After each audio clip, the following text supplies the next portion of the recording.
మహబూబాబాద్ జిల్లా మరిపెడ మున్సిపాలిటీ పరిధిలోని చోక్లా తండాకు చెందిన ప్రాథమిక పాఠశాలలకు వెళ్లడానికి విద్యార్థులు నానా అవస్థలు పడుతున్నారు. చినుకు పడితే చాలు పాఠశాలలకు వెళ్లే దారి బురదమయంగా మారుతోంది.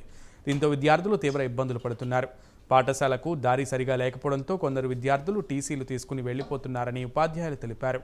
ఏ అధికారి కూడా తమ పాఠశాలకు వెళ్లే మార్గాన్ని పట్టించుకోవడం లేదని, ఎన్నిసార్లు చెప్పినా నిర్లక్ష్యం చేస్తున్నారని వాపోయారు. బురద నీటిలో ముళ్ళు, గాజు పెంకులు విద్యార్థుల కాళ్లకి గుచ్చుకుంటున్నాయని, ఇప్పటికైనా అధికారులు పట్టించుకుని పాఠశాలలకు వెళ్లే మార్గానికి మరమ్మతులు చేయాలని డిమాండ్ చేస్తున్నారు.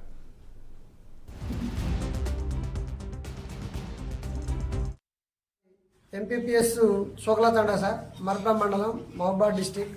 మా పాఠశాలకు రోడ్డు వసతి లేకపోవడం వల్ల చిన్నపిల్లలు రోడ్డున ఈ బురద మట్టంలో రాలేకపోతారు సార్. ఆ బురదలో వచ్చే క్రమంలో వాళ్ళు కింద పడిపోతారు. తర్వాత మొత్తం పుస్తకాలు, బ్యాగులు తడిసిపోతున్నాయి. ఆ కింద మొత్తం బురద ఉండడం వల్ల వాళ్ళకు కాళ్ళకు ముళ్ళు, రాళ్ళు, పెంకు సీసాలు గుచ్చుకుంటున్నాయి సార్. కాబట్టి పిల్లలు రాలేకపోతున్నారు. పిల్లల పేరెంట్స్ని అడిగినాం సార్, మీ బడికి రోడ్డు సౌకర్యం లేకపోవడం వల్ల మా స్ట్రెంత్ కూడా తగ్గిపోతుంది సార్.